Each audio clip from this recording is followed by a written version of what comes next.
อันตรายให้ลดความเร็ว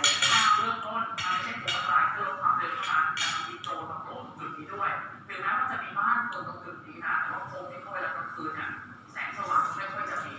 แล้วบางคนไม่ค่อยรู้ภาพส่วนใหญ่ก็อยู่กันในบ้านเหตุการณ์ที่เกิดขึ้นนะอยู่บริเวณถนนผ่านยามพัฒนาพิเศษ